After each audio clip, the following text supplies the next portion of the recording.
Avant son décès, Marie-Julie Jenny a partagé une série de visions prophétiques qui continuent de hanter ceux qui osent l'écouter. Beaucoup de ses prédictions semblent déjà s'être réalisées, bien que le lien entre ces avertissements et les événements du monde réel reste entouré de mystères. Alors que le monde est confronté à une vague de crises imprévues, on ne peut s'empêcher de se demander si nous assistons déjà au déroulement de ces prophéties. Pourtant, les révélations les plus effrayantes sont encore à venir, porteuses de conséquences inquiétantes pour l'Église et le monde en général. Une prédiction particulièrement troublante concernait les Jeux Olympiques de Paris, un détail si remarquablement précis qu'il semble presque inconcevable pour un visionnaire du XIXe siècle d'avoir pu le prévoir. Qu'a exactement prédit Marie-Julie à propos de cet événement mondial? Comment s'inscrit-il dans le cadre plus large de ces révélations?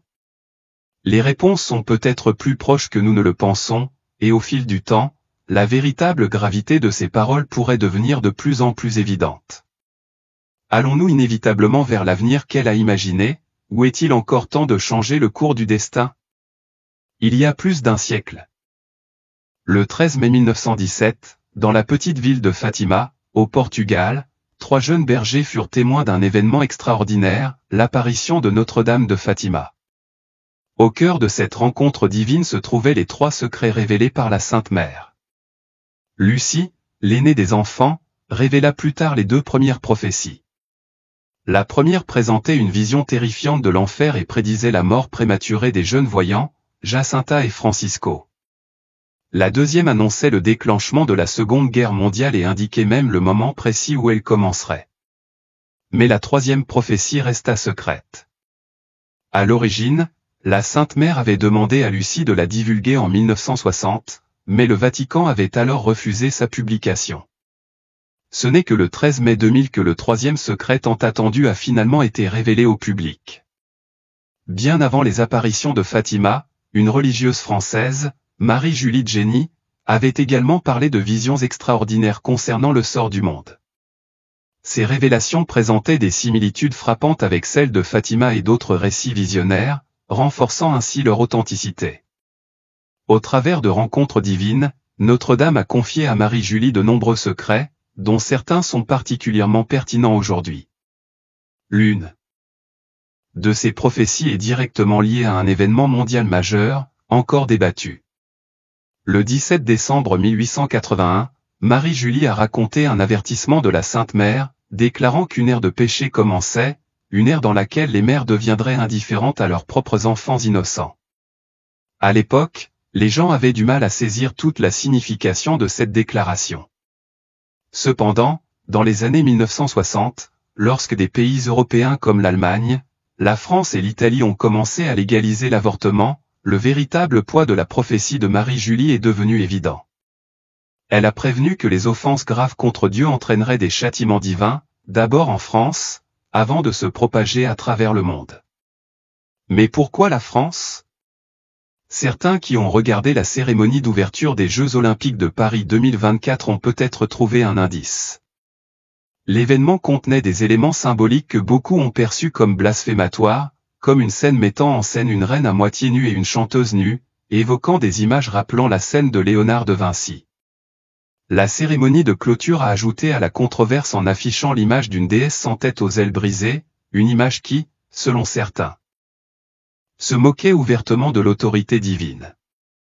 Ces diffusions mondiales d'irrévérence soulèvent une question qui donne à réfléchir, de tels événements pourraient-ils être liés au châtiment prédit dans les visions de Marie-Julie? Dans ces prophéties, datées du 20 septembre 1877 et du 4 janvier 1884, Marie-Julie décrit des événements cataclysmiques, des tremblements de terre sans précédent, des ouragans violents, des épidémies à propagation rapide et même une pluie de sang qui durera 7 semaines. Elle parle d'une période d'obscurité totale de 3 jours, un événement redouté dans tous les cercles de prophétie. Bien qu'elle n'ait pas précisé la chronologie précise de ces événements, elle a précisé une chose, la dévastation serait mondiale et implacable. La Terre serait ravagée, les 3/4 de la population mondiale périrait et la moitié de la population française serait anéantie. Par la suite, la vie humaine deviendrait aussi rare que la fumée. Les survivants seraient si peu nombreux qu'il faudrait parcourir de grandes distances pour trouver quelqu'un d'autre. Ce n'était pas une simple métaphore, c'était une description austère et littérale de la désolation qui s'ensuivrait. Pourtant, malgré ces visions terrifiantes, l'espoir demeure. Les voyants ont souligné que ces événements ne marqueraient pas la fin du monde, mais plutôt une période de jugement et de renouveau. Marie-Julie avait prédit. Après le chaos et la dévastation, des signes célestes marqueraient l'aube d'une nouvelle ère. Un roi saint s'élèverait et un royaume divin serait établi sur terre, un royaume qui ne se limiterait pas à une seule nation mais qui engloberait le monde entier. Marie-Julie Jenny a peu parlé de ce souverain, mais ses paroles laissaient entrevoir une transformation sans précédent. Ceux qui survivraient à la grande tribulation seraient profondément transformés, embrassant une vie plus simple enracinée dans la foi et l'humilité. Les divisions entre les religions se dissoudraient et tous les peuples s'uniraient dans la dévotion à Dieu. Ce serait une période de renouveau, où les blessures du passé seraient guéries et où l'humanité redécouvrirait son but spirituel.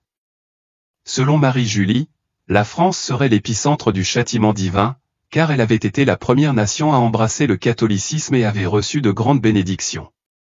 Elle s'était vue confier le devoir sacré de protéger l'Église en période de persécution et d'hérésie. Pourtant, par la trahison, le rejet de sa monarchie ordonnée par Dieu et son déclin moral, la France s'était écartée de son chemin. À cause de cela, elle serait la première à subir la colère de Dieu, mais les châtiments ne s'arrêteraient pas à ses frontières, ils se répandraient à travers le monde. La prophétie prédisait que Paris serait englouti par les flammes, tandis que Marseille serait englouti par la terre.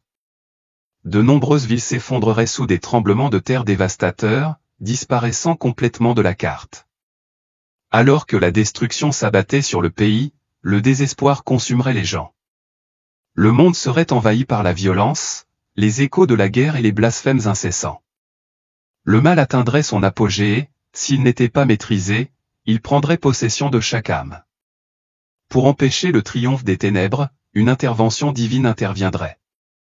Sans la purification de Dieu, même les justes vacilleraient, succombant au péché. La Sainte Église, malgré les trahisons de l'intérieur et de l'extérieur, finirait par l'emporter.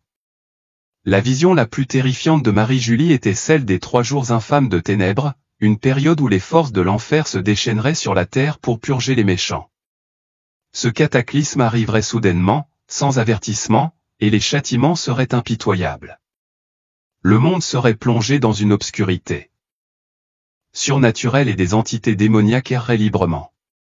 Le tonnerre et les éclairs gronderaient avec une telle intensité que seuls ceux qui avaient une foi inébranlable pourraient tenir. Les fenêtres ne devaient pas être ouvertes, car le simple fait d'être témoin des horreurs à l'extérieur entraînerait une mort instantanée. Le ciel serait rouge et le sol se fissurerait sous les pieds des gens. Pendant cette période de colère, la seule source de lumière serait des bougies bénies, les flammes ordinaires s'éteindraient et seuls ceux qui avaient la foi trouveraient refuge. La terre elle-même tremblerait, mais partout où une bougie bénie se dresserait, sa flamme resterait stable, inébranlable. Cependant, dans les maisons des pécheurs et des blasphémateurs, même la lumière sacrée refuserait de briller. Ceux qui souhaitaient survivre avaient pour instruction de se rassembler autour du crucifix et de l'image sacrée du Christ. En sa présence, la peur ne prévaudrait pas. Alors que le monde chancelait dans l'agonie, des figures démoniaques se manifesteraient sous des formes terrifiantes. Des nuages rouges s'entraverseraient le ciel, le tonnerre secouerait les cieux et des éclairs jailliraient à des moments surnaturels. Les fondations mêmes de la terre trembleraient et les mers monteraient en vagues monstrueuses, engloutissant des continents entiers. Les conséquences seraient apocalyptiques, un vaste cimetière silencieux, où les corps des justes et des méchants seraient éparpillés sur le territoire.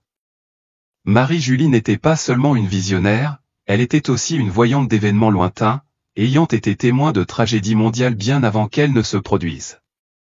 Le 15 septembre 1879, elle a anticipé le Kulturkampf, la campagne agressive d'Otto von Bismarck contre l'influence catholique en Allemagne.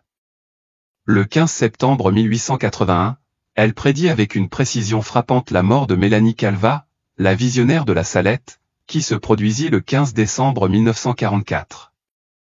Elle prédit également l'éruption dévastatrice de la montagne Pelée en Martinique, décrivant l'événement catastrophique avec force détail, même si elle se trouvait à l'autre bout du monde.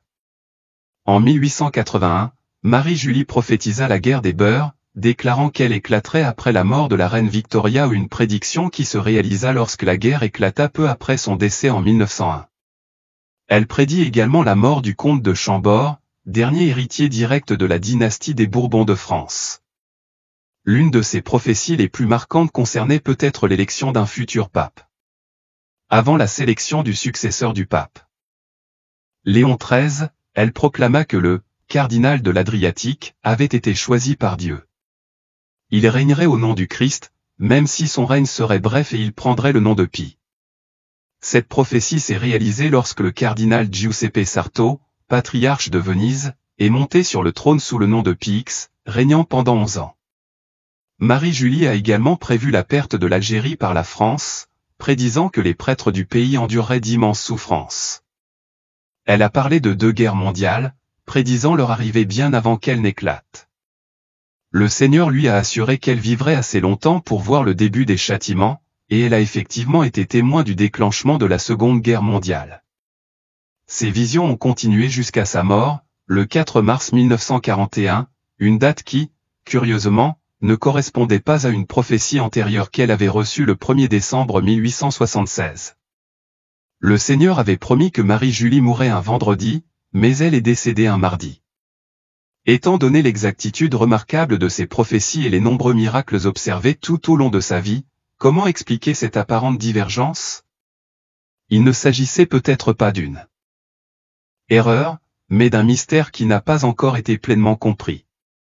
La prophétie de son décès un vendredi s'est peut-être accomplie d'une manière qui dépasse la perception humaine.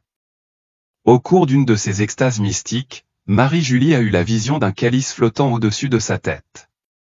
Elle fit une demande inhabituelle pour que ce calice soit enterré avec elle, à laquelle le Seigneur répondit, « Je cacherai mon cœur sous ce voile, et il vivra dans ton cœur. Ton cœur battra comme avant. Ton amour ne s'éteindra jamais. Tu n'oublieras pas mon nom. Sous la planche du cercueil, le souffle de vie de mon cœur sera transplanté dans le tombeau. » Que peut-on en déduire? Marie-Julie, comme le Christ au jardin de Gethsémani, a-t-elle accepté les dernières gouttes du calice sacrificiel?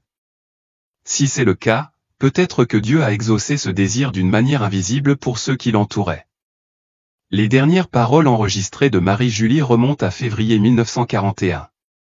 Se pourrait-il qu'elle soit entrée dans une profonde extase mystique le 4 mars, une extase si profonde qu'elle a été prise pour la mort? De tels événements ont été observés chez les mystiques tout au long de l'histoire de l'Église. Une autre possibilité est que sa pénitence finale ait consisté à rester en vie dans son cercueil, accomplissant ainsi la prophétie selon laquelle elle mourrait un vendredi, même si le moment réel de son décès n'a peut-être jamais été connu de sa famille et de ses amis. Sa vie a été marquée par des dons spirituels extraordinaires, et les miracles qui l'entouraient défiaient toute explication scientifique. Même après sa mort, de nombreux miracles lui ont été attribués, renforçant la croyance qu'elle était une véritable mystique. L'une de ses prédictions les plus remarquables a eu lieu en 1878 lorsqu'elle a prophétisé que le pape Pie IX serait un jour reconnu pour sa grande sainteté. Beaucoup ont interprété cela comme une prédiction de sa béatification éventuelle, pensant que sa sainteté aiderait à sauver Rome de calamités futures. En effet, le pape Pie IX a été déclaré vénérable par le pape Jean-Paul II le 6 juillet 1985 et a été béatifié le 3 septembre 2000. Les paroles du Seigneur concernant le cœur de Marie-Julie peuvent avoir une double signification, à la fois comme référence à sa mort cachée et comme un signe miraculeux. À venir. Si son corps était un jour exhumé, son cœur pourrait-il encore battre? Si tel était le cas, ce serait une preuve indéniable de sa mission divine. La vie et la mission de Marie-Julie connue sous le nom de la Vierge de la Croix. Marie-Julie est née le 12 février 1850 à Coyal, un petit village près de Blain en Bretagne, en France. Lorsqu'elle avait 3 ou 4 ans, sa famille s'est installée dans le village voisin de La Fraude, où elle allait passer le reste de sa vie. Elle était l'aînée de 5 enfants, née dans une humble famille paysanne mais, comme beaucoup d'âmes choisies par Dieu, elle était destinée à une mission bien plus grande que quiconque aurait pu l'imaginer. Ses parents, pieux et travailleurs, ne pouvaient prévoir que leur fille deviendrait l'une des visionnaires les plus célèbres de son temps. il n'aurait jamais pu prévoir qu'elle serait gratifiée de révélations divines ni qu'elle serait appelée à propager la dévotion à la croix et le pouvoir rédempteur de la souffrance. Dès son plus jeune âge, Marie-Julie fait preuve d'une profonde sensibilité spirituelle. Un jour, à l'église, elle entend une voix intérieure lui dire « Reste encore un peu avec moi ». À partir de ce moment, elle ressent un lien indéfectible avec le tabernacle. Elle passe des heures en prière, irrésistiblement attirée par la présence du Christ, recherchant la solitude pour méditer et communier avec le divin. En grandissant, elle rejoint le tiers-ordre de Saint François, se consacrant à une vie de prière, d'humilité et de sacrifice. Ceux qui l'observent remarquent sa dévotion et sa pureté extraordinaire, particulièrement lorsqu'elle reçoit la communion. C'est comme si elle s'approchait de l'autel avec l'innocence d'un ange. Une âme choisie pour la souffrance le 22 février 1873, peu avant son 23e anniversaire, Marie-Julie tombe gravement malade et frôle la mort. À ce moment critique, la Vierge Marie lui apparaît et lui propose la guérison, mais à un prix. Elle lui demande si elle accepterait les souffrances du Christ lui-même. Marie-Julie accepte sans hésitation. Le 15 mars, la Vierge Marie lui apparaît de nouveau et lui demande encore si elle est prête à endurer ces épreuves. Une fois de plus, Marie-Julie accepte. La mission divine qui lui est confiée est claire, elle doit s'offrir comme âme victime, souffrir pour expier les péchés du monde et ramener l'humanité à Dieu. Cette acceptation marque le début de phénomènes mystiques extraordinaires. Le 21 mars 1873, les 5 plaies du Christ, les stigmates commencent à apparaître sur son corps.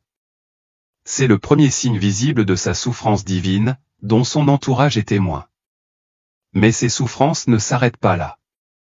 Le 5 octobre de la même année, elle reçoit les plaies de la couronne d'épines.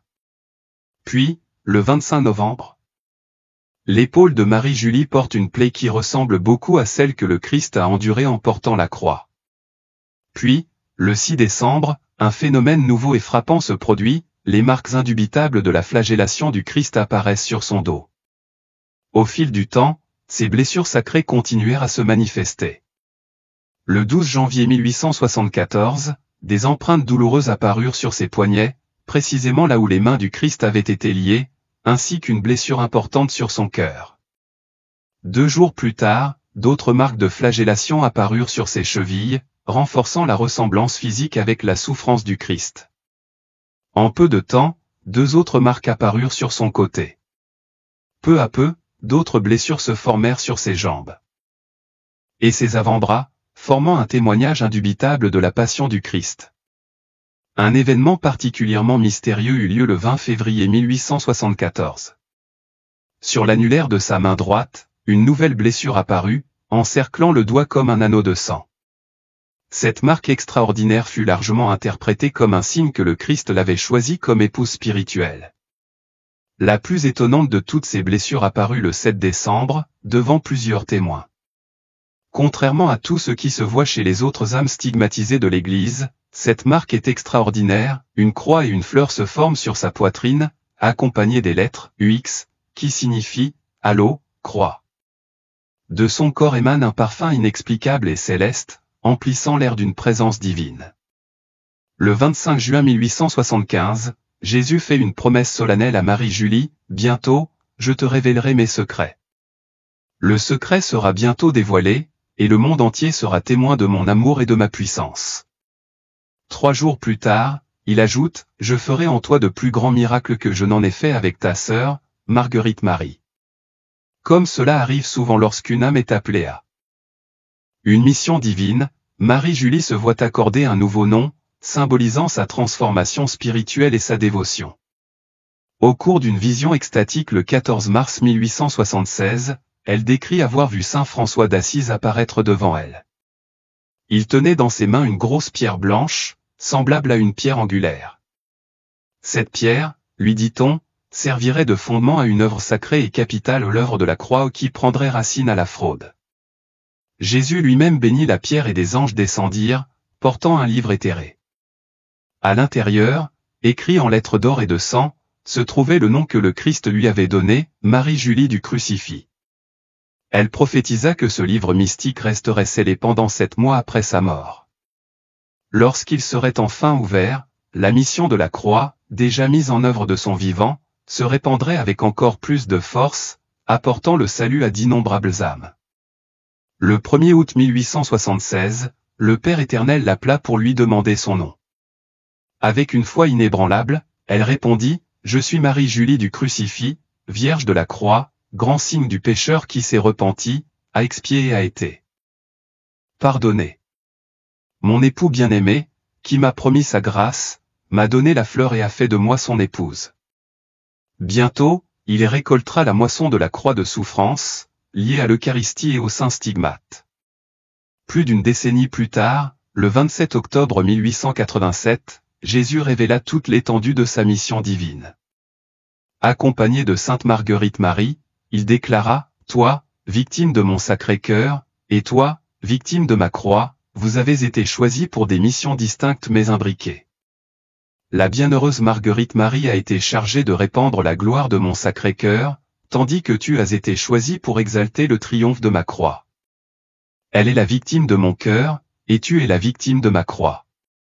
L'œuvre de ma croix est vaste, et elle suivra de près l'œuvre du Sacré-Cœur. » Alors que les blessures miraculeuses continuaient à apparaître, Mgr Fournier a immédiatement pris des mesures. Il a lancé une enquête officielle sur ces manifestations divines, cherchant des réponses aux marques inexpliquées et aux extases intenses que Marie-Julie avait vécues depuis le début des années 1870.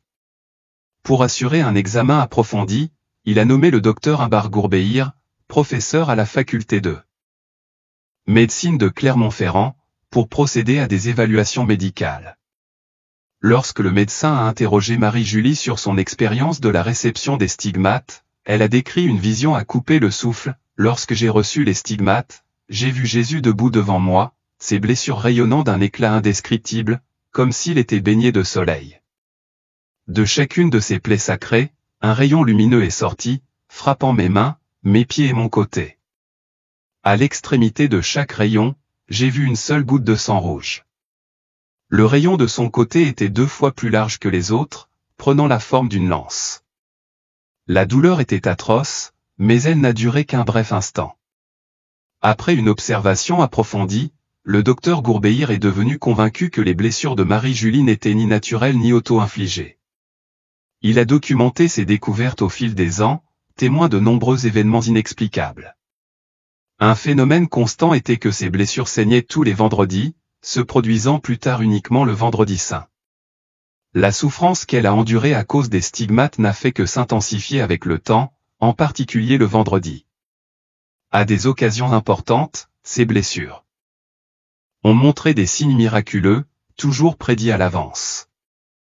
Un événement remarquable se produit le jour de la Toussaint 1884. Jésus s'adresse à Marie-Julie et lui promet de l'envelopper d'un manteau de lumière divine. Cette prophétie se réalise en décembre, lors de la fête de l'Immaculée Conception. Sa famille est témoin d'un rayonnement lumineux émanant de ses blessures, une lumière, pas plus grosse qu'un petit pois, brille pendant près de 5 minutes, laissant les spectateurs stupéfaits. Malgré ses immenses souffrances, Marie-Julie accepte volontiers des épreuves encore plus grandes pour le salut des pécheurs. Elle commence alors à endurer des maladies inexpliquées et de graves tourments physiques, tous observés méticuleusement par son médecin. Un épisode particulièrement pénible débute en juin 1880, un événement qui lui a été prédit dans ses visions extatiques. Chaque lundi, mardi et jeudi, elle ressent d'atroces douleurs, chaque épisode étant anticipé à l'avance. Son médecin reste présent, documentant le phénomène en détail. À la fin de cette année-là, elle fit un sacrifice étonnant, elle abandonna complètement ses sens, un sacrifice qu'elle avait déjà prévu. Le 19 décembre, chacun de ses sens fut affecté à des intervalles différents. Puis, le mardi suivant, sa voix se tut. Elle avait perdu la parole, marquant un autre chapitre profond de la vie extraordinaire de Marie-Julie du Crucifix. 3 jours après avoir perdu la parole, les épreuves de Marie-Julie s'aggravèrent, son ouïe disparut complètement et, peu après, elle fut plongée dans l'obscurité totale et perdit la vue. Parmi les nombreuses afflictions qu'elle subit, l'une des plus inhabituelles fut une étrange transformation de sa langue. Elle devint rigide comme une pierre, immobile et tordue vers l'arrière, bloquant sa gorge et la rendant complètement incapable de parler ou d'avaler. Ses lèvres se paralysèrent, scellant sa bouche comme si une force invisible s'était emparée d'elle. Cet état angoissant persista jusqu'au 10 février 1881, date à laquelle, enfin, elle fut libérée de son emprise. Ce jour-là, alors qu'elle reprenait le contrôle de sa bouche, Marie-Julie eut une révélation profonde, sa souffrance n'était pas encore terminée. Jésus apparut devant elle et lui demanda doucement si elle était prête à endurer encore plus d'épreuves pour le bien des âmes.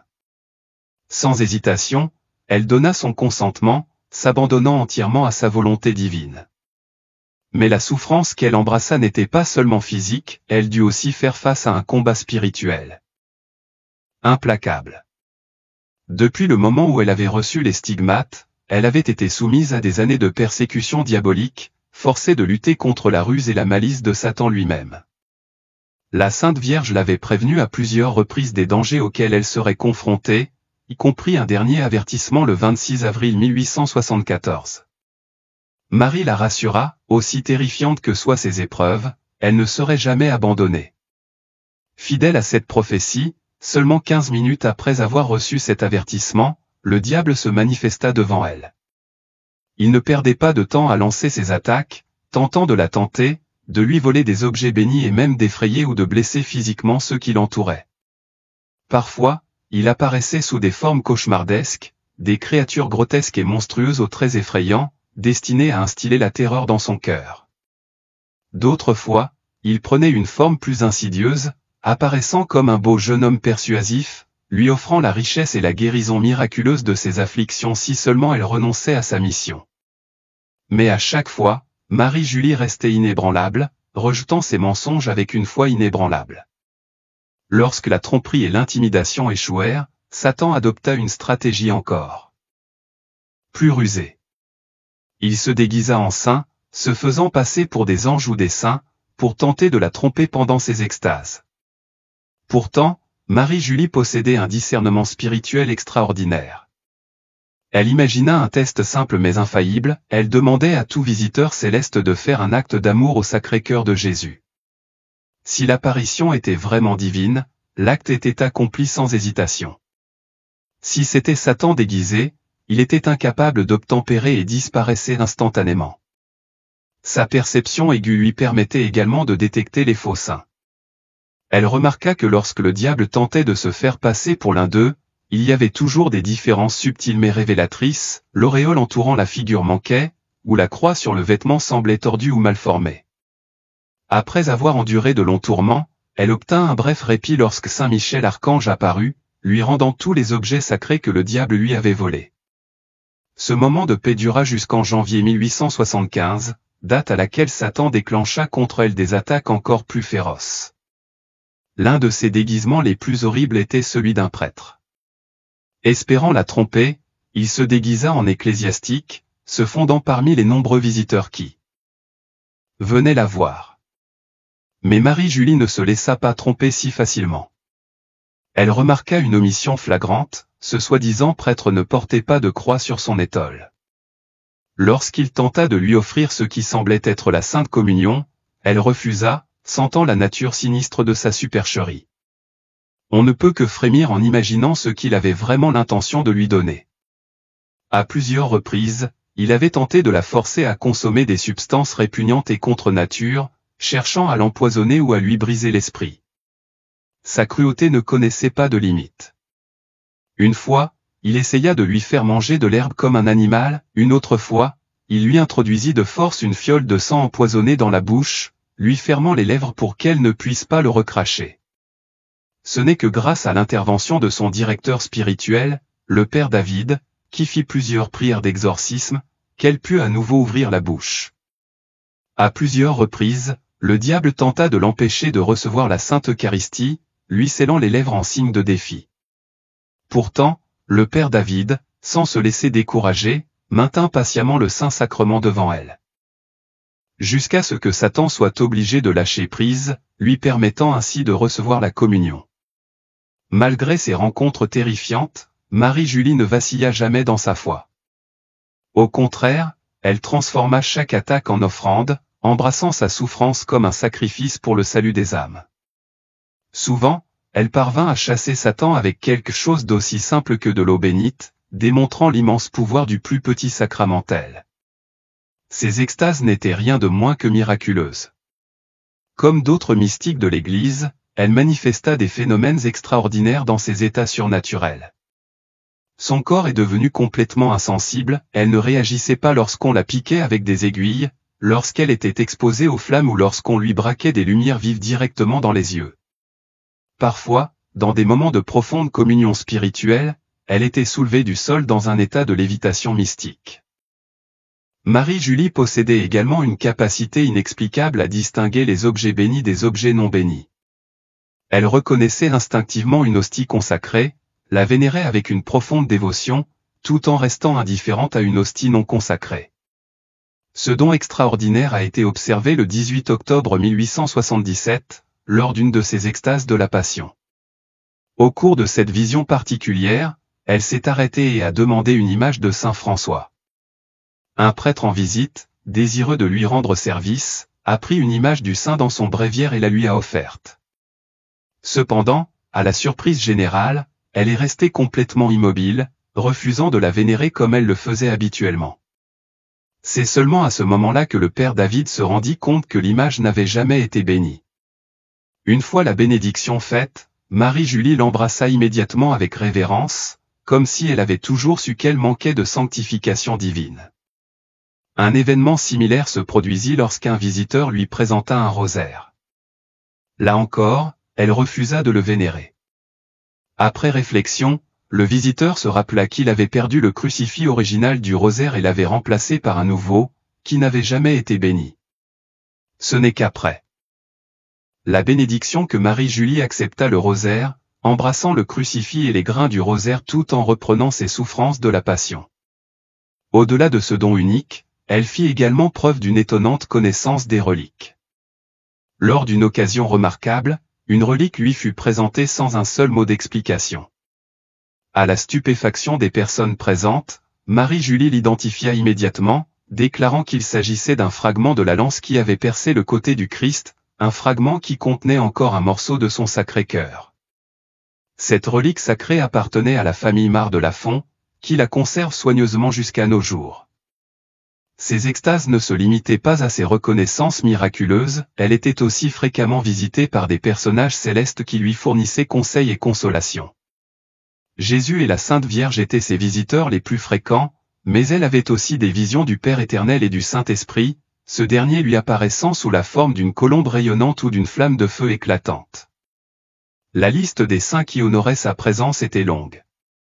Certains semblaient partager des détails personnels de leur vie, corrigeant des inexactitudes trouvées dans les documents historiques.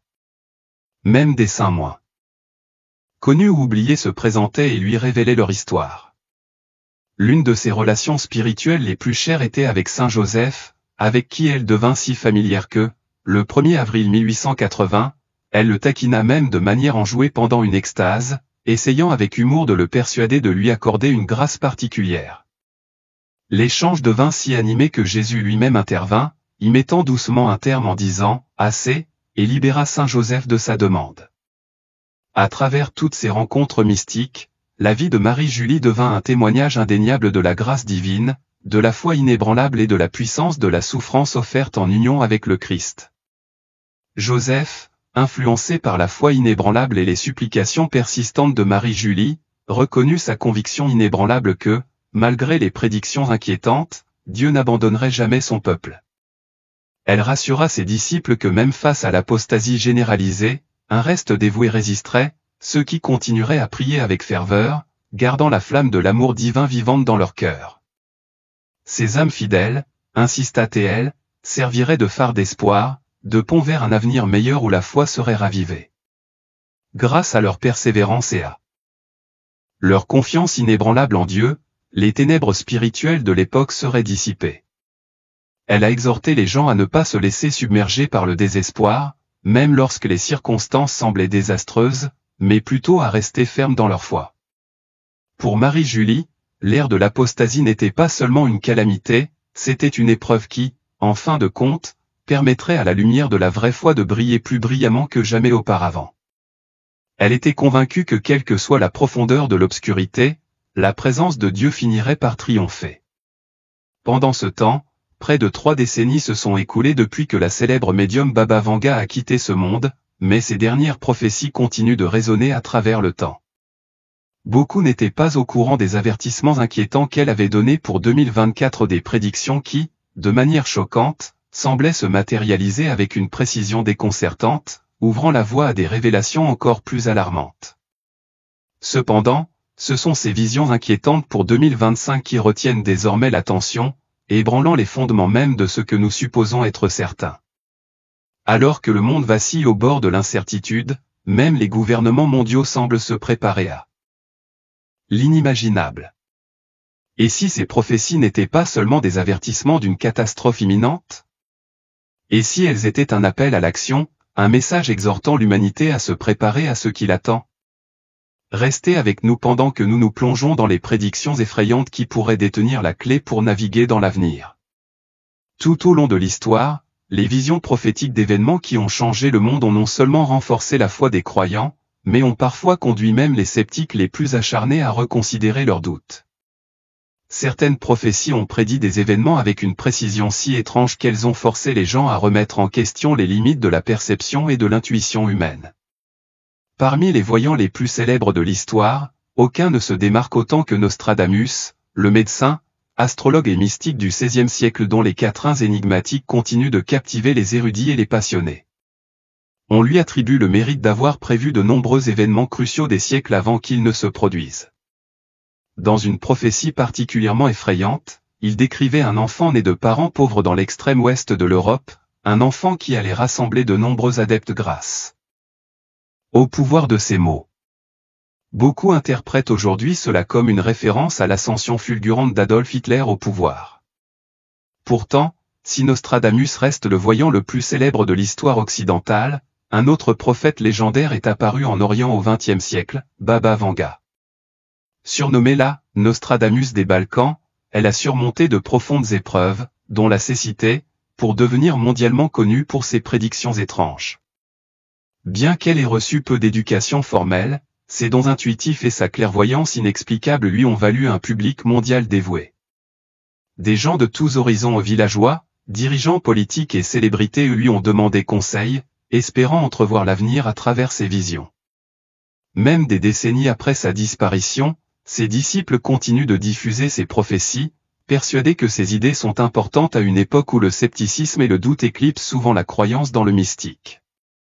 Contrairement à la croyance populaire, Baba Vanga n'est pas née aveugle. Elle est venue au monde prématurément et fragilement, souffrant de diverses complications de santé mais avec la vue intacte. Ce n'est qu'à l'âge de 12 ans qu'une tragédie s'est produite, un événement qui allait changer le cours de sa vie pour toujours.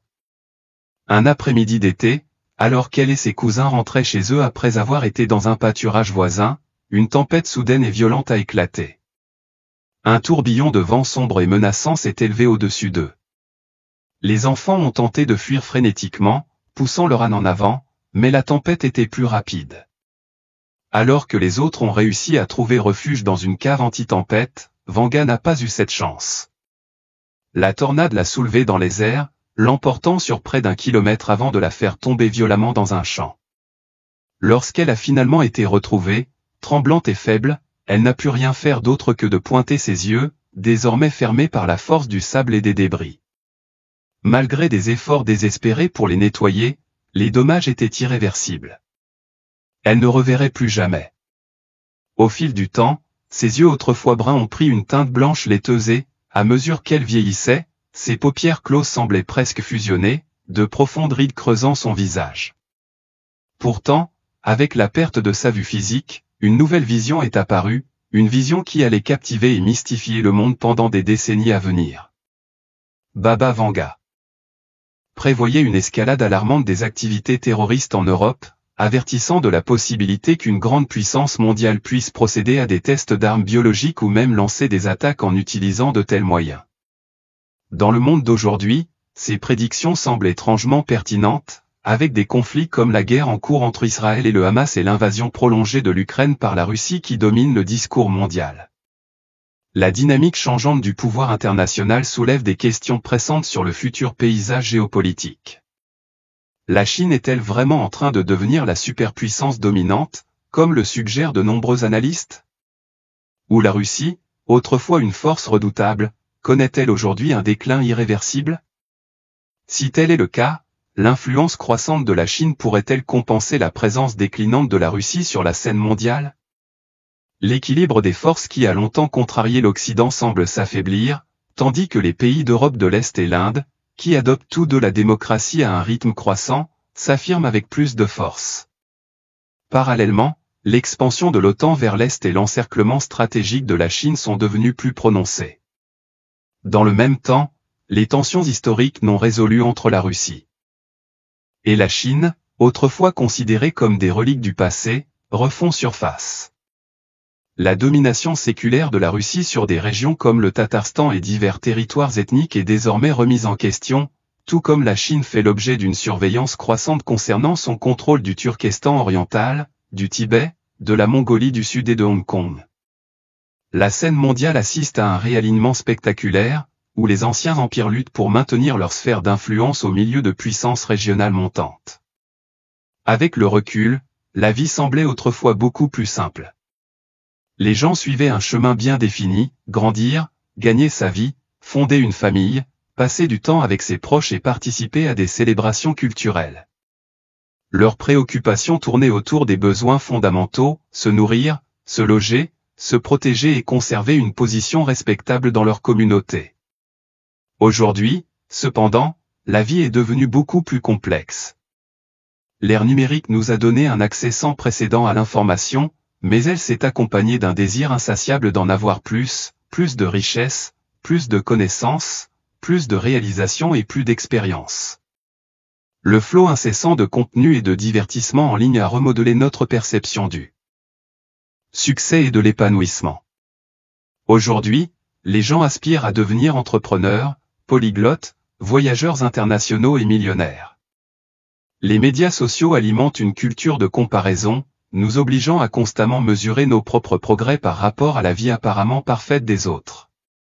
Cette quête incessante de progrès personnel, bien qu'inspirante, est également devenue l'un des plus grands obstacles à l'obtention d'une véritable paix de l'esprit. Bien que Baba Vanga n'ait jamais personnellement consigné ses prédictions, ses paroles ont été transmises oralement. Nombre de ses disciples lui ont attribué plusieurs prophéties étonnantes pour l'année 2025. Parmi celles-ci figurent des prévisions de profonds changements mondiaux, notamment concernant les catastrophes naturelles et leur impact sur le climat de la planète.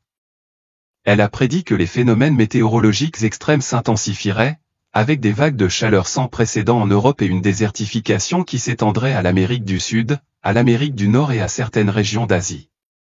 Ces prévisions reflètent les avertissements scientifiques actuels sur le changement climatique, la hausse des températures devant déclencher de graves sécheresses, des pénuries d'eau généralisées et des crises écologiques.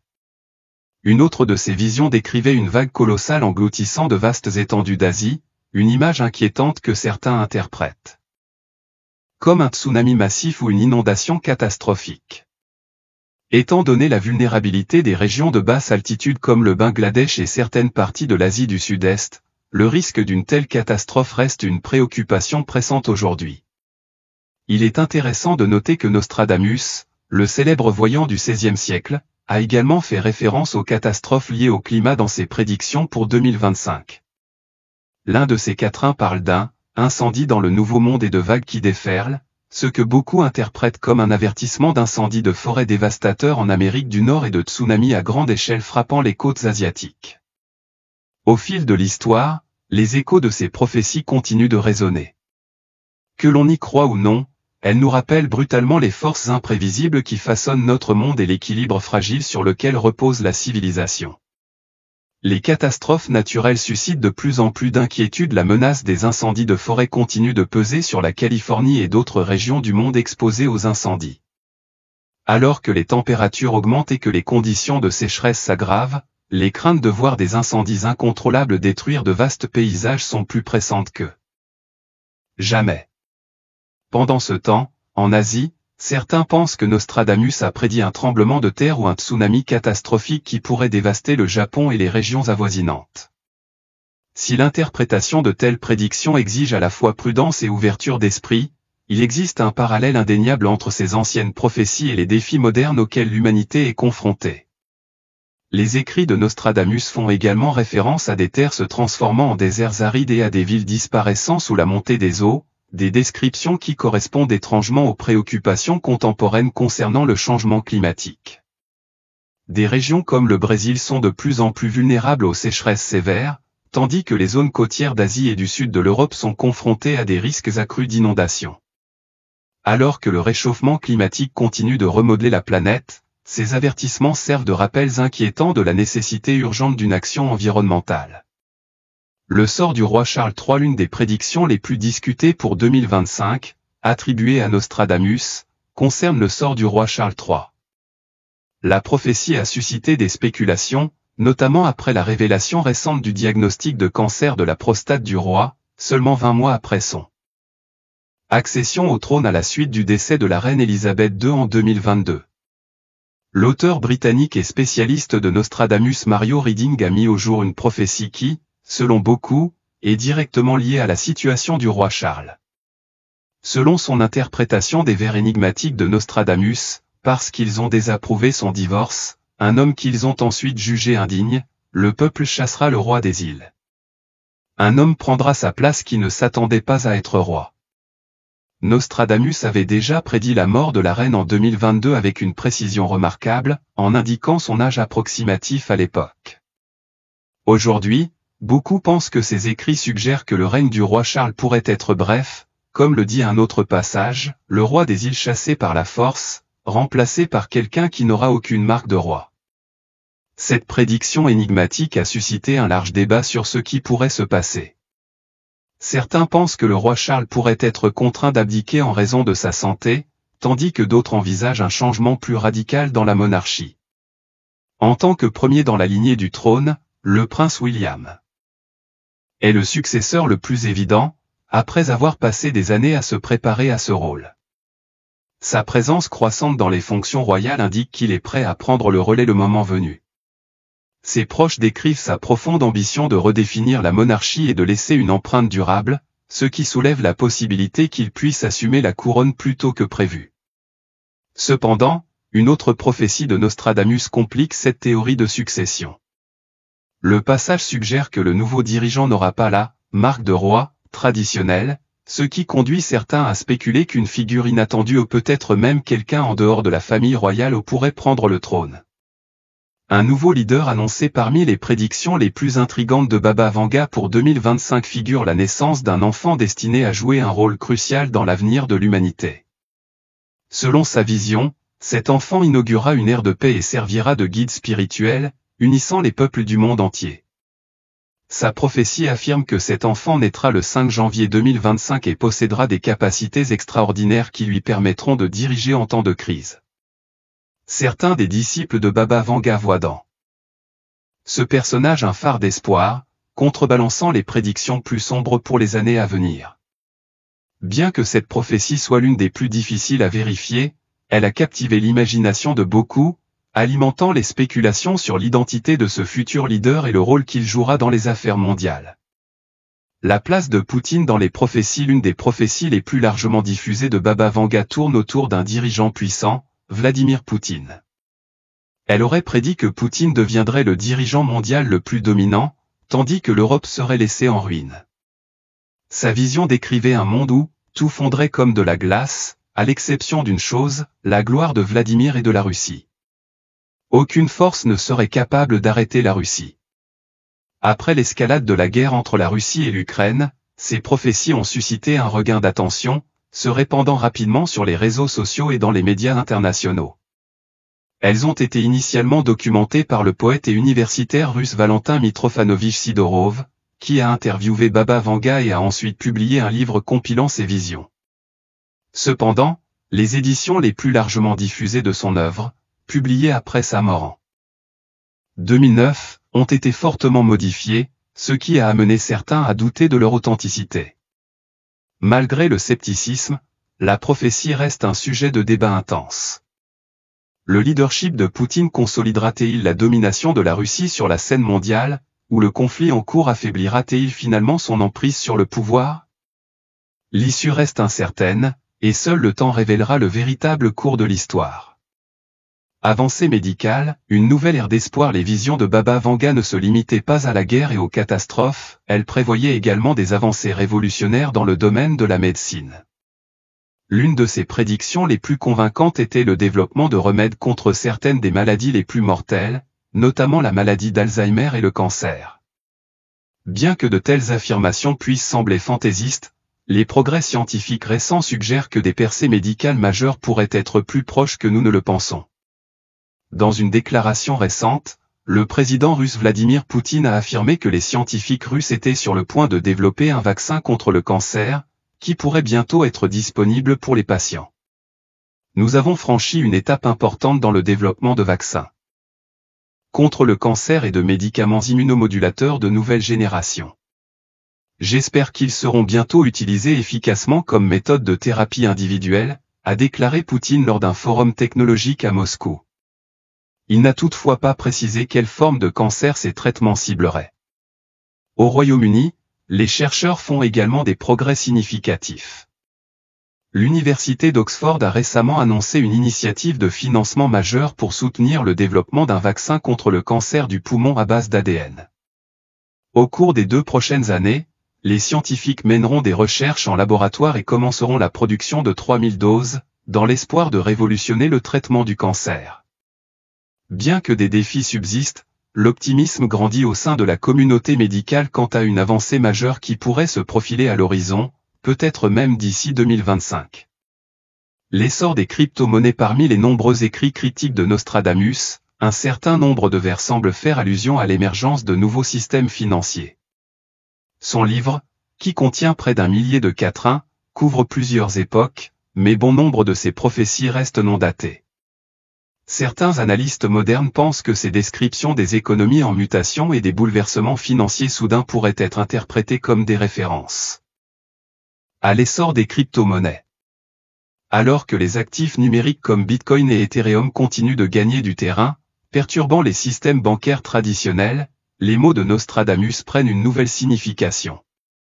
Il reste à voir si ces interprétations sont vraies, mais une chose est sûre, le monde subit des transformations rapides, de la géopolitique à la technologie, et les échos des anciennes prophéties continuent de captiver l'imagination de ceux qui cherchent à comprendre ce que l'avenir peut réserver.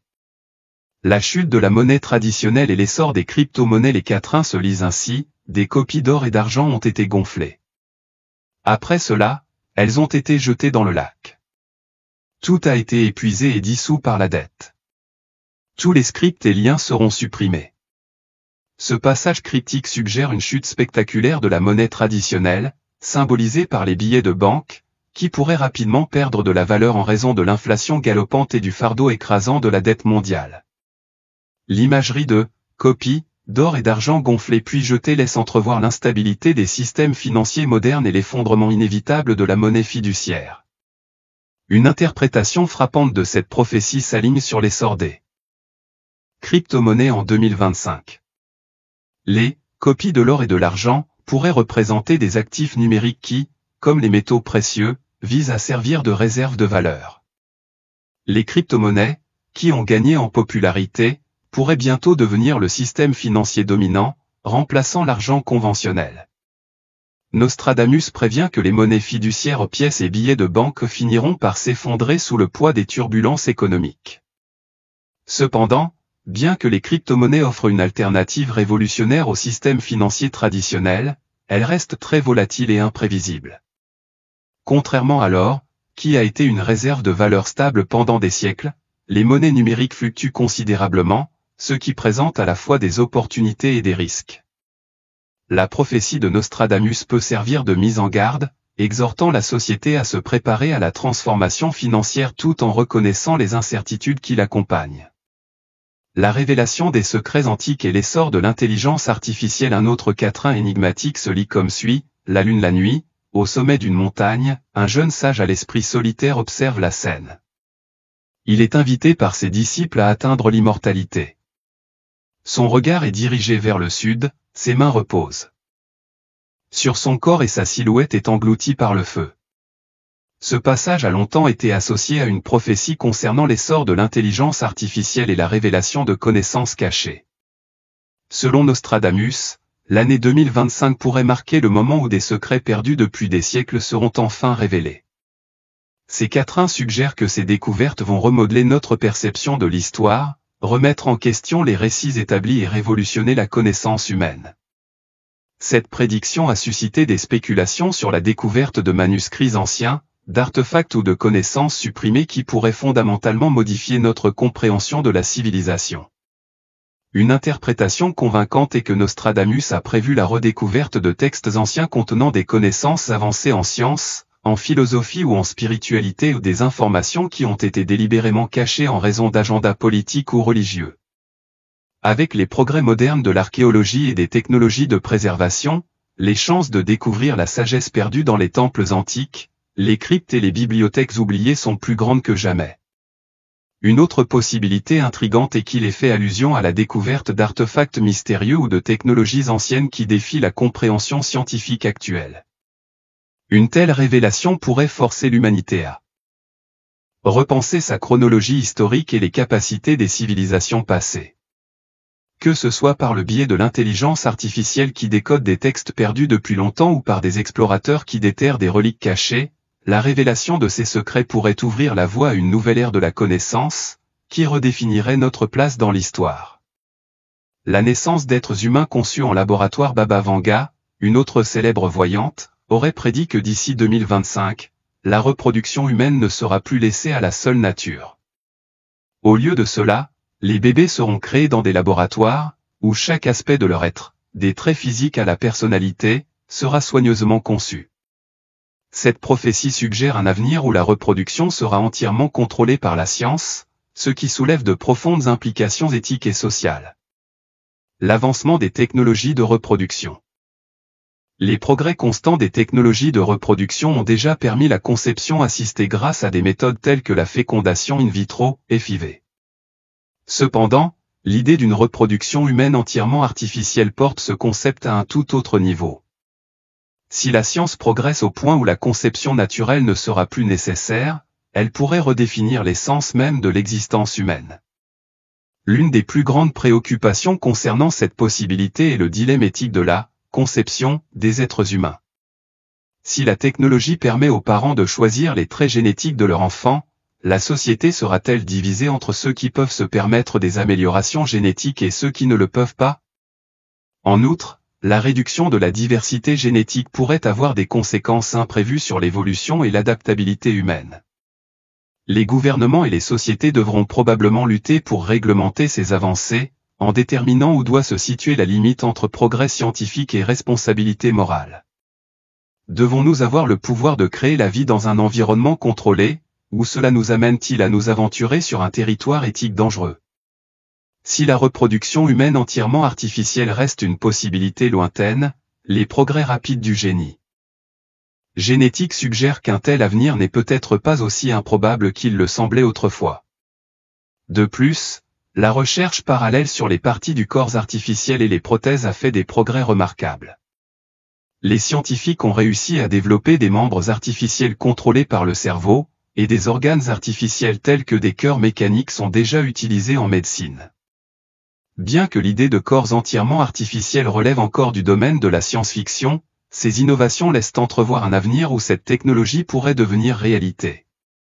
La menace d'un nouveau virus aviaire. Tout au long de l'histoire, les populations d'oiseaux ont été vulnérables aux épidémies virales dévastatrices, telles que la grippe aviaire, dont certaines ont même constitué une menace pour la santé humaine.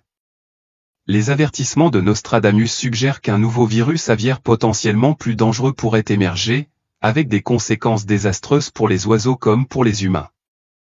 Un virus hautement infectieux affectant les populations d'oiseaux pourrait perturber les écosystèmes, mettant en danger les espèces qui dépendent des oiseaux pour leur alimentation, leur pollinisation et leur équilibre écologique. Si un tel virus devait se propager aux humains, il pourrait déclencher une grave crise de santé publique, similaire aux pandémies passées. Les scientifiques restent toutefois vigilants quant à la surveillance et à la prévention des menaces virales potentielles. Les chercheurs développent en permanence des vaccins et des systèmes de détection précoce pour atténuer les risques de maladies zoonotiques.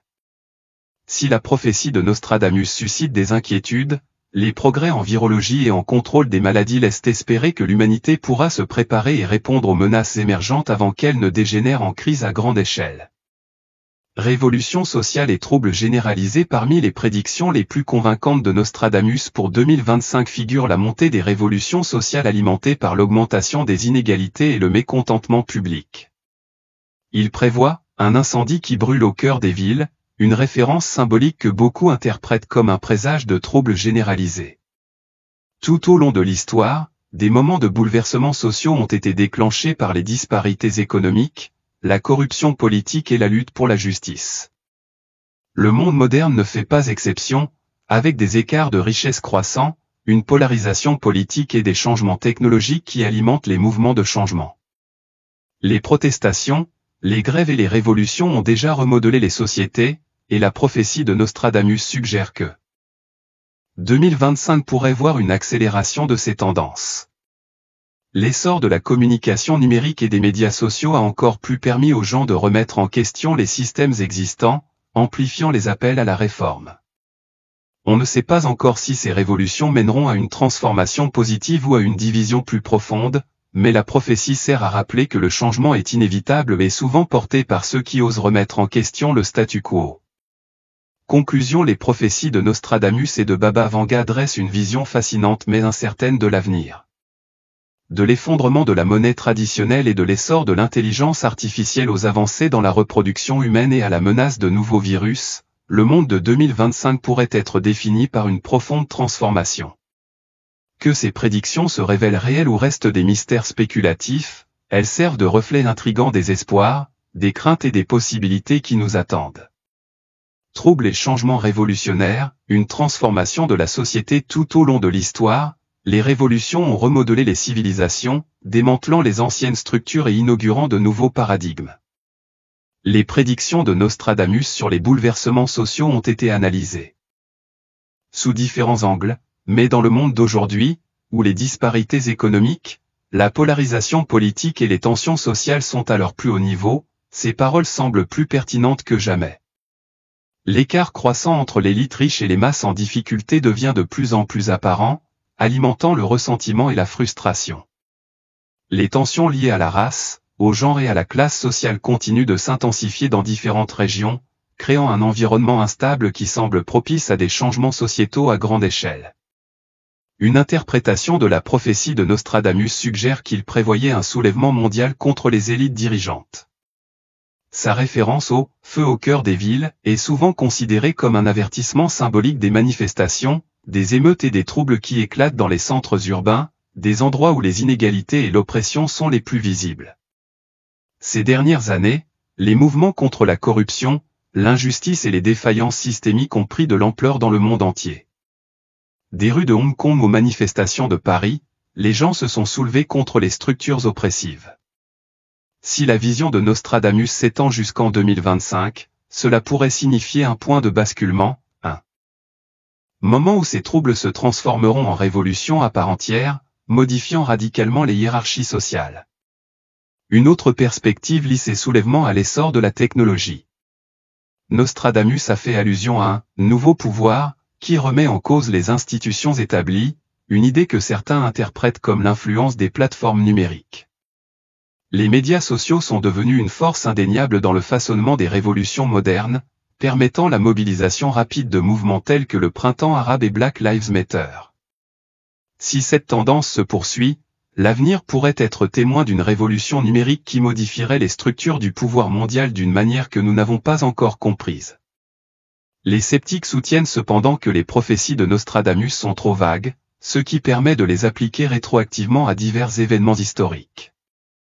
La question de savoir si ces visions prédisent un effondrement sociétal inévitable ou reflètent simplement la nature cyclique de l'histoire reste un sujet de débat.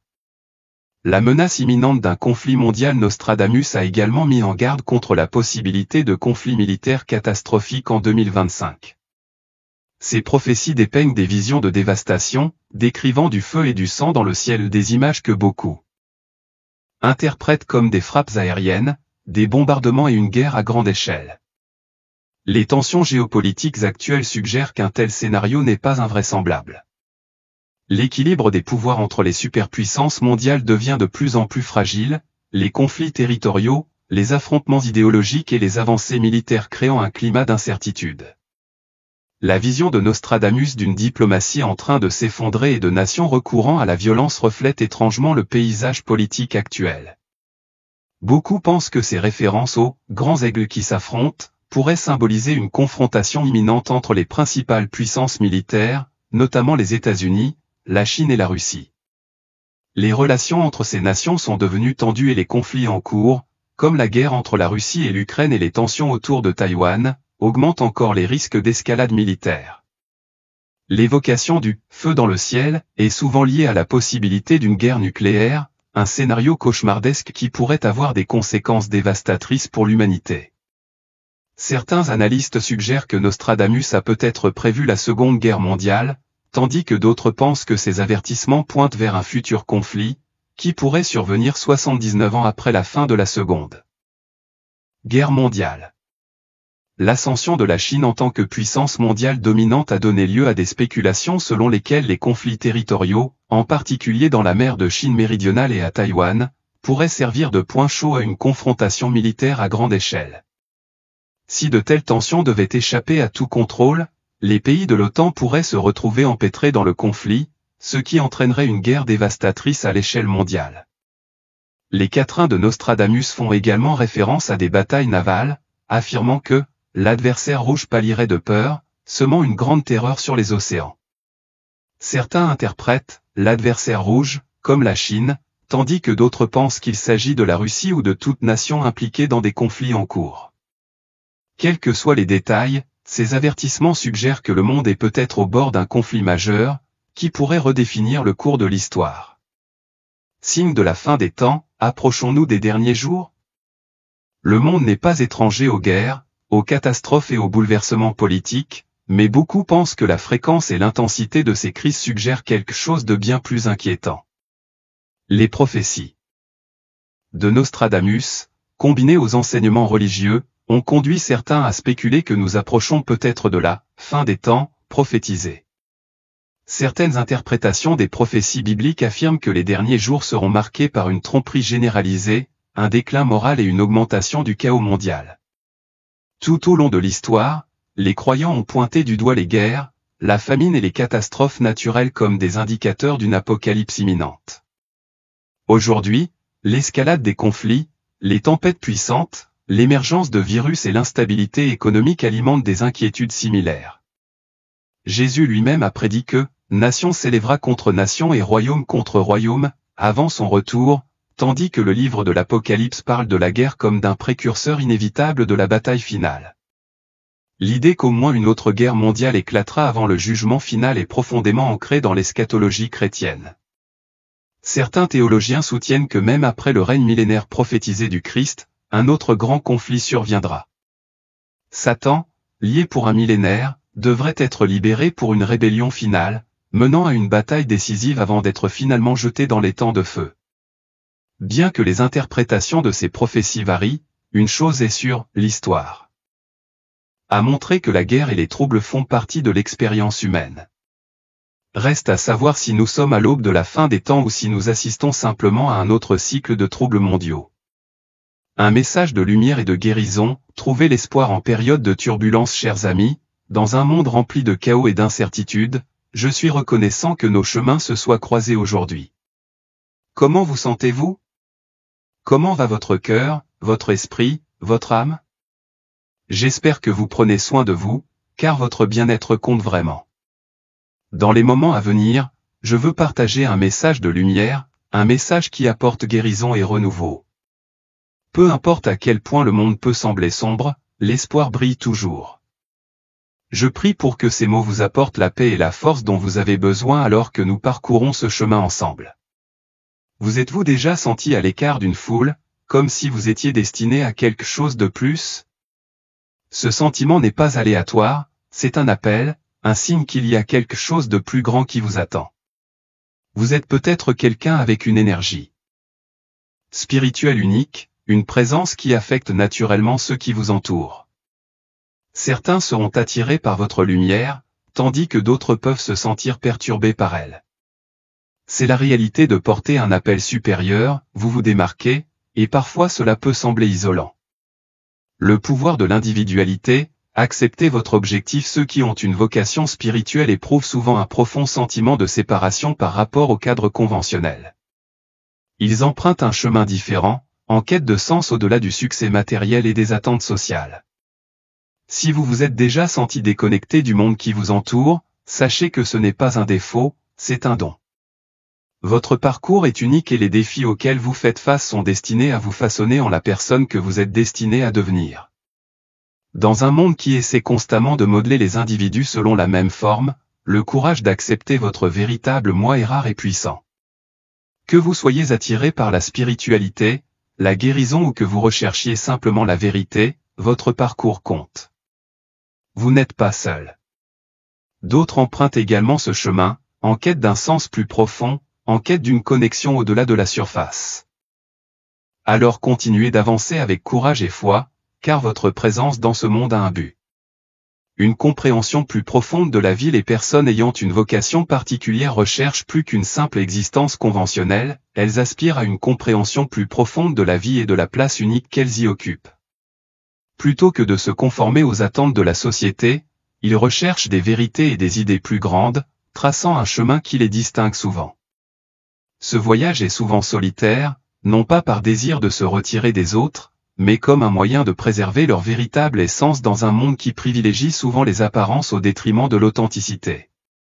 Ils trouvent du réconfort dans l'introspection, valorisant les liens significatifs avec quelques privilégiés qui apprécient véritablement leur profondeur et leur sagesse. Accepter l'unicité. La véritable individualité exige le courage d'explorer son identité, ses valeurs et ses croyances. C'est un voyage continu et profondément personnel, qui mène à une meilleure compréhension de sa raison d'être dans l'univers. Dans un monde qui récompense souvent la conformité, se démarquer peut donner l'impression d'être isolé, mais c'est précisément cette singularité qui permet de nouvelles perspectives et des idées transformatrices. Loin d'être un défaut, l'individualité est une force.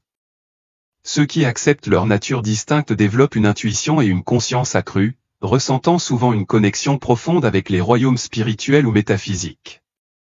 Cette perception approfondie les guide dans leur cheminement dans la vie avec authenticité et détermination. La véritable acceptation de soi vient de l'intérieur, sans besoin de validation externe.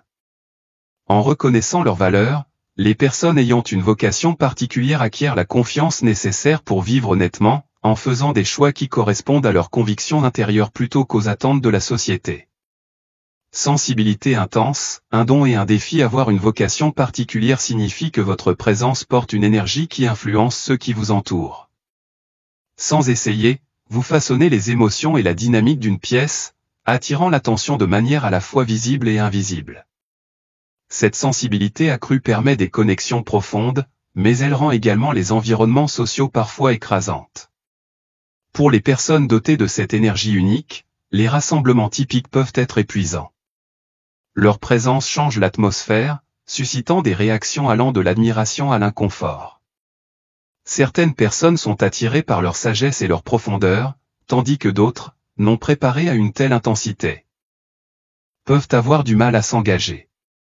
Cette énergie est à la fois un don et un défi. D'un côté, elle permet des relations profondes et significatives.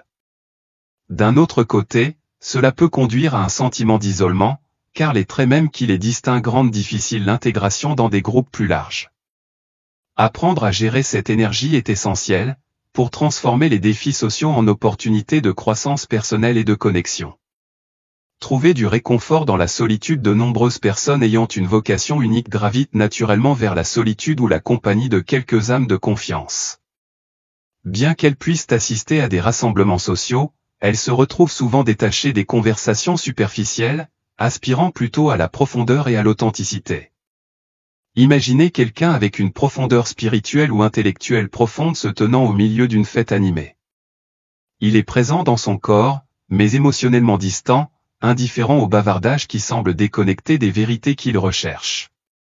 Pour eux, la solitude n'est pas la solitude mais un espace sacré de réflexion, de ressourcement et de préservation de son essence.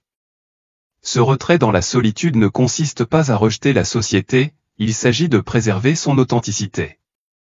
Lorsqu'ils trouvent ceux qui résonnent vraiment avec leur énergie, ils éprouvent un profond sentiment d'appartenance à un environnement où ils peuvent être eux-mêmes sans crainte de jugement.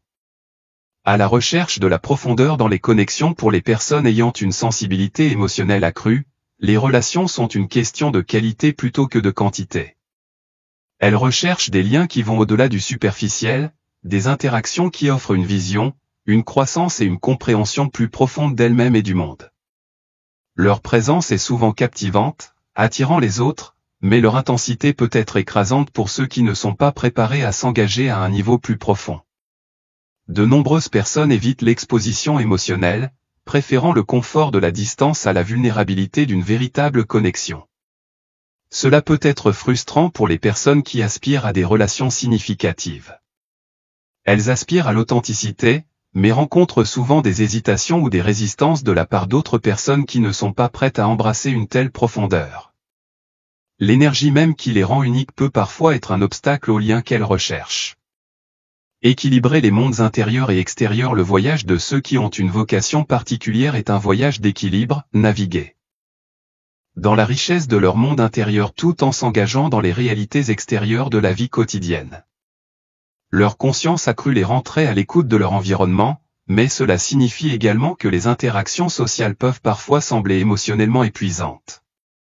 En fin de compte, leur chemin ne consiste pas seulement à rechercher des personnes partageant les mêmes idées, mais aussi à comprendre leur rôle dans la grande mosaïque de l'existence. En acceptant leur singularité, en gérant leur énergie et en favorisant des connexions authentiques, ils se transforment eux-mêmes et ceux qui les entourent.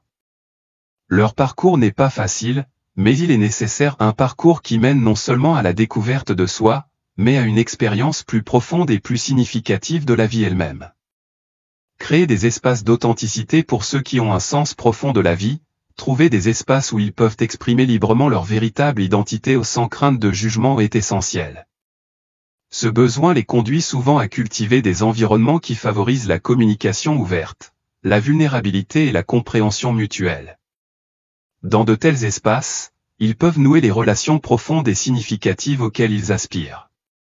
Plutôt que de se forcer à s'intégrer dans des environnements conventionnels, ils recherchent ou créent des communautés où l'authenticité est valorisée.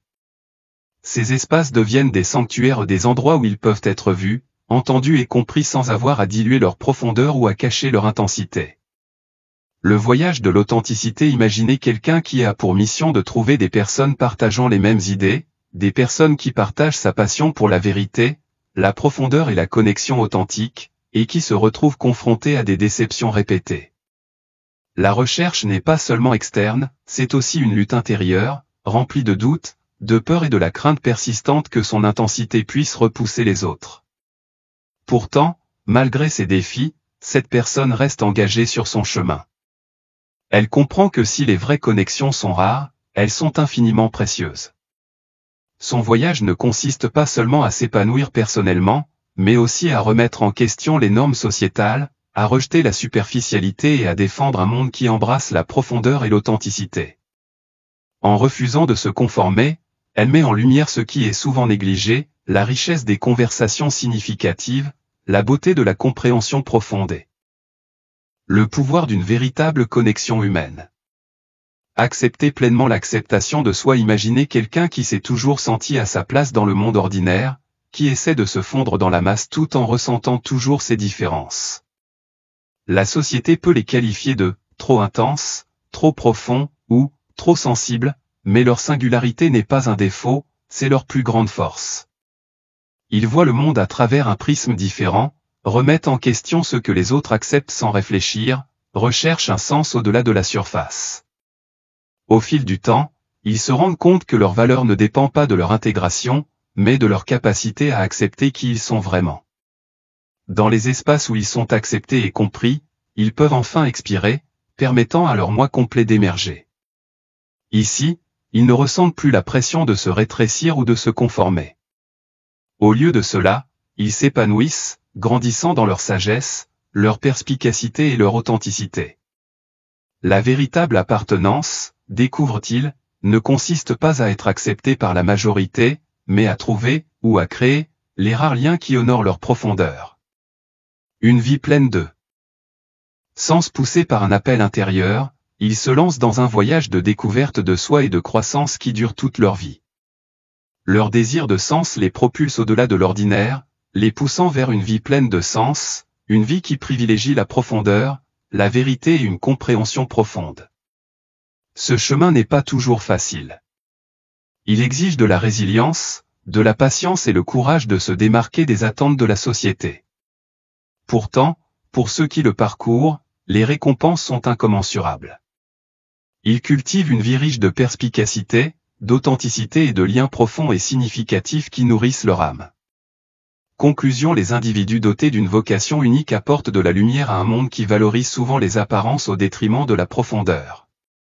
En acceptant leur individualité et en honorant leur vérité intérieure, ils contribuent à créer une société plus consciente et authentique. Bien qu'ils puissent avoir du mal à nouer des liens, leur engagement indéfectible envers la sincérité et la profondeur garantit que les relations qu'ils construisent sont profondément significatives. Leur résilience nous rappelle le pouvoir de l'individualité et l'importance de créer des espaces où l'authenticité n'est pas seulement acceptée mais célébrée.